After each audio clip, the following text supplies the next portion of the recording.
সপ্তাহ ধরে বৃষ্টির আভাস। একই সঙ্গে দেশের তাপমাত্রা বাড়ার আভাস দিয়েছে আবহাওয়া অধিদপ্তর।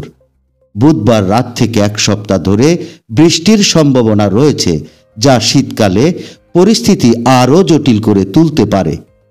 আবহাওয়া অধিদপ্তরের পূর্বাভাস অনুযায়ী সোমবার ২৭ জানুয়ারি রাতে দিনাজপুরের দেশের সর্বনিম্ন তাপমাত্রা ছিল ৯.৫ ডিগ্রি সেলসিয়াস।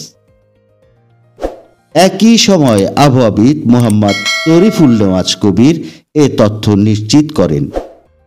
পরবর্তী ২৪ ঘন্টার পূর্বাভাসে বলা হয়েছে, সারা দেশে আংশিক মেঘলা আকাশে শুষ্ক আবহাওয়া থাকতে পারে, তবে রাতের শেষ থেকে সকাল পর্যন্ত নদী অববাহিকার কিছু কিছু জায়গায় মাঝারি থেকে ঘন কুয়াশা এবং অন্যত্র হালকা থেকে মাঝারি কুয়াশা পড়তে পারে।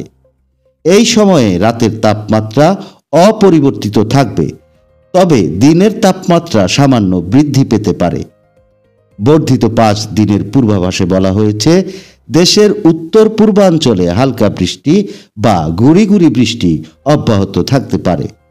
এভাবে সামনের সপ্তাহে শীত কিছুটা কমলেও বৃষ্টির কারণে পরিস্থিতি একটু জটিল হতে পারে, বিশেষ করে শীতের সময় অতিরিক্ত আর্দ্রতার কারণে।